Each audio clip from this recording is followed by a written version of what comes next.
Let's talk about the Inflation Reduction Act and how it's going to affect our farmers and indirectly affect you.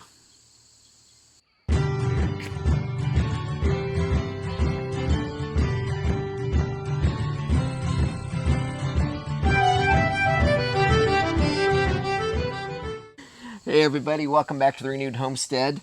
We want to talk about some more news and the Inflation Reduction Act. Do you want to introduce us? I don't want to introduce us.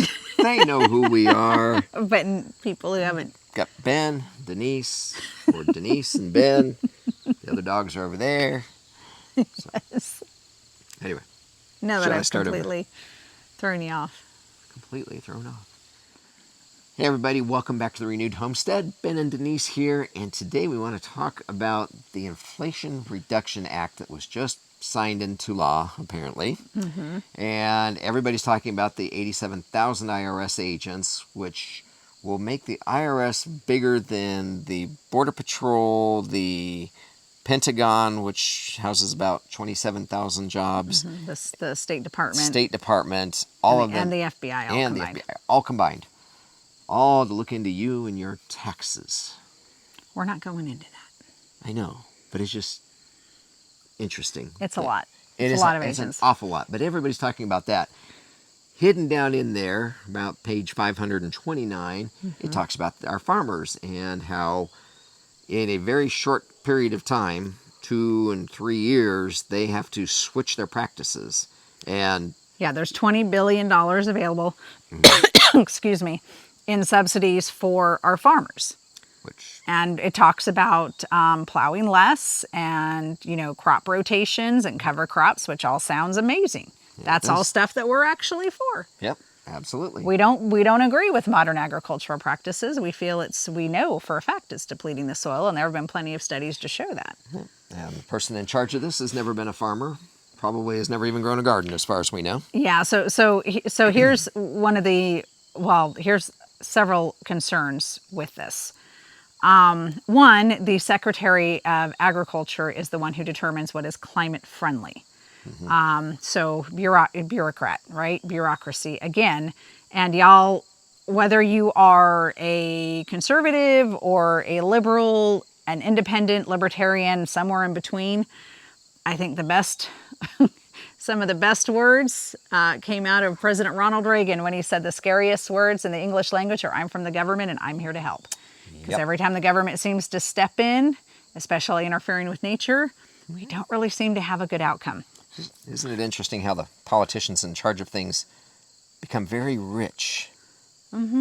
All of them, guys, and we're Yeah, not picking. This is a bad bill, but we're not picking on either side because they're both two sides of the same coin as far as we're concerned. Yep. I like when Billy puts his bull's poop down and says these are DC politicians. That's yes. They're all full of it. But here's some of the other concerns with this bill. And like I said, it all sounds great. This is all things that we agree with. But when you really start to delve in and do some research, you realize, well, there's a lot of strings attached. So now you can say, well, these farmers don't have to take these subsidies. Well, you go to a local farm near you and talk to them about how desperate they are. They need these subsidies. Especially with fuel prices right now and the drought going on or the flooding in some Yes. places. They're hurting. Yeah, they're hurting, and all the other things that are going on. But so, like we said, $20 billion is set aside for farmers, and it's going to tell them basically which fertilizer they can use. They cannot use the same fertilizer, which we don't like the chemical fertilizers they're using, but the soil is so depleted that they have to use this fertilizer in order to get food to grow. And when they use this fertilizer, they get a third more to actually grow. It's life support for their plants. Exactly. So they're talking about using different fertilizer, obviously reducing ruminant animals, which we're going to get into in just a second. Basically how to feed the ruminant animals, what to feed their ruminant animals. And like I mentioned, a reduction in ruminant animals. Well, when you actually start to research, right, cows are made into this big evil thing. Cow farts. Well, yeah, and it actually ends up being burps, apparently, that are more damaging than farts, right? But there's a saying for that. There is. Well, when you actually feed them on grass like they're supposed to be, that reduces it in itself.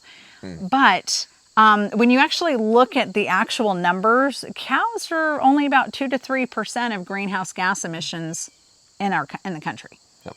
Right, 2 to 3%. And there's been a decline in their population since the 70s. It's been going down. Yep. But the emissions, the methane continues to go up. Yeah, So there's a explain lot. how that's the cows. There are fewer cows in this country. There's a lot less cows now than there were in the 70s. As you said, maybe that would explain why the McDonald's hamburgers are now this big. Right. I don't like McDonald's. It's bad for you. Yeah, Don't eat McDonald's. Especially not BK. No.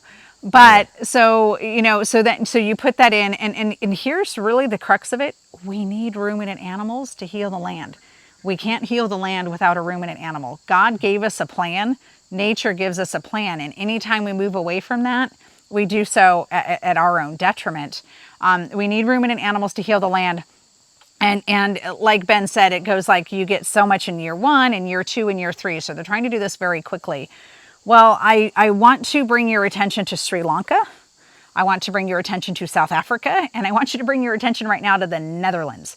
Sri Lanka tried to go all in on organic farming practices, and they collapsed because they tried to do it overnight. You cannot switch this overnight. Farmers need time to be educated. The soil needs time to build up. They need a few years to start moving to a different cycle.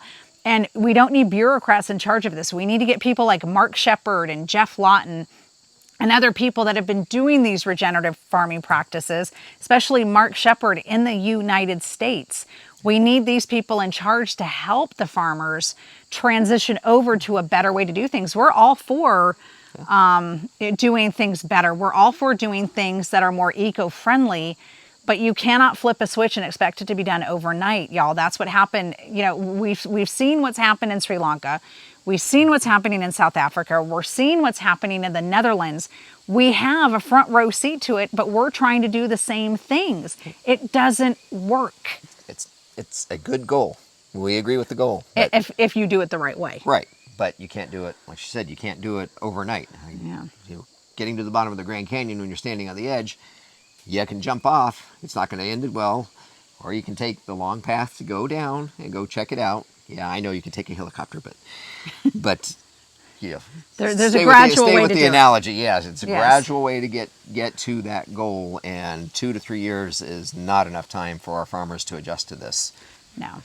No, and some farmers are even being paid not to farm. Yeah, so y'all, we're in a food crisis, and there's a lot of people that are saying no, we're not. But look at the crop numbers. Look at our wheat. Look at the corn that are coming in, that are starting to come in. Look at the droughts that we have. We're in a situation where we're already seeing a major global food shortage, and then you're putting these other restraints on the food supply. It's concerning. It's a bad bill. This is not a good idea. Like I said, we are all for more eco-friendly. That's why we do regenerative agriculture. That's why we follow Greg Judy and Joel Salatin, because we want to do this the right way. Mm-hmm. But to try to force farmers to do this in a short time span doesn't work. You have to give them the tools. If you don't give them the tools, they're going to fail. Yep. And remember, that's your tax money being paid out without your agreement. Well, maybe some of you agree, but taking your tax money to pay the farmers not to farm the land, so that that food is not available for you to buy to pay taxes on again later. Well, some places you don't pay tax on food, but yes, yeah. So I just love how our government likes to spend our money, and it's our money. Remember, it's not theirs. They're supposed to represent us. Anyway, we're not doing a political video. We want to educate you. We want you to make you aware, because all you're hearing about is the IRS agents who'll be packing. Yeah, we're not getting any IRS agents. Don't need to go into the million rounds or anything like that. But a million rounds? Never mind. But we wanted to make you aware of what was happening on the farming side of this. Too. On the farming side of this. So let us know. And like I said, you can look up the bill. I believe it starts on page 529. Yeah. Let us know if you knew about this, because everybody else is talking about other parts of the bill, but they're not really talking about the farming side, and the farming side is what feeds us. So, yeah, just, yeah. And put in the comments too, if you do look this up and go to page 529, let us know. I'm real curious how many of you will actually look that up. Yes. It's daunting. That's a big bill. That's a, And it's now law. yeah, I believe Biden signed it. Yeah, I believe Biden signed it into law. Yeah. So and these subsidies, y'all start September 30th. So it's starting. And like I said, year 1, year 2, and year 3. And we're like, well, 3 years should be enough time. It's not going to be. And especially when you have bureaucrats in charge instead of people that are actually doing this and have done this system, and to take every single farming. And you know what's interesting, and correct me if I'm wrong. Here it comes. But I didn't see anything about a reduction in genetically modified or chemical crops. And y'all, as this drought goes on, more and more people are talking about genetically modified crops, which will use more pesticides, which is extremely harmful to the soil. Well, they can't save any seed if they get any. So all that seed that they bought and didn't germinate because of the drought and all the problems is waste. So they're not going to make any income off of that. And then next year they're going to have to buy seed again. Well, it doesn't even include the chemicals which they're puts putting them on it. further in debt. To big agriculture. Yeah, very concerning. If you know a farmer, make sure you're thinking them. Yeah. Think them big, and Yes. and do buy local. Please go find a fruit stand. Yeah, find a local farm, local homestead, local farmstead. Yep. Yeah. Look on Craigslist. There's people out there that you might not be in your state, might not be able to sell raw milk, but you can buy raw milk for your pets. In some states. Wink, wink. In nudge, some nudge. states. Not all some states. Some states. states. But there are other places to look for food. I mean, I know on our local Craigslist, people are advertising tomatoes and things like that. Yeah, I worry about Craigslist sometimes, but Well, yeah, be careful with that. But Yes. if there's not a local food stand or whatever, if all you've got is Wally World or your local grocery store chain, Yeah. try to look for alternatives. Yeah, we're going to do a video coming up talking about some of the grew. dangers, only because we're on a Stand on my toes here. about chemicals and what is happening in the soil because of the chemicals. So we're going to be doing that video soon too. Yeah. Yeah, but just wanted to make you aware. Like I said, it's not really an uplifting Yep. video, but we felt it was important to keep y'all informed. So, like we said, put it in the comments if you've heard about this. If you've read the bill, I know like I said, that's why I gave you the page number because, yeah, I mean, I'm sorry, but a bill's 500. I mean, that starts on page 529 is obscene, but I think we'll wrap it up and let y'all get back to your day. yes. But as always, we do appreciate you and appreciate reading your comments and questions, and make sure you're giving us a thumbs up and make sure you're Yes. subscribed. Yep. Be good to yourself and each other. Get the pet spayed and neutered. Adopt a pet if you can. Yes. Oh, one more thought real quick. Sorry. Just wanted to make a thought for those that are watching that might be thinking, well, we need to get rid of the animals anyways. We shouldn't be eating the animals. Meat is murder, as they say. Yes. There's more life beneath the soil than there is life above the soil. And every time you have a monoculture of beans or corn that's planted for the Impossible Burgers. And you till that soil. And you till that soil, plow that soil. Even though they're saying there'll be less plowing, they're still plowing, they're still tilling. And they most of the time they do a cover crop and they till that cover crop in.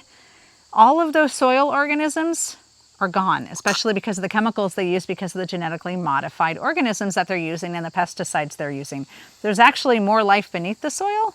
So The Impossible Murder Burger. I'm just saying, just something to think about that nobody thinks about. They think about the ruminant animal, but they don't think about the soil life that's just been killed to make the Impossible Burger. Right. I don't eat faces. Well, I can pull up a whole bunch of faces out of the soil and Yeah, just sorry. I know that's a tangent, but just something that most people are they're not aware of. They don't think about. Don't think about it. Yeah. Yep. But all right, thank y'all so much. Okay. We appreciate you. Take care, everybody. We'll see you on the next video. God bless. Bye, y'all. Bye-bye.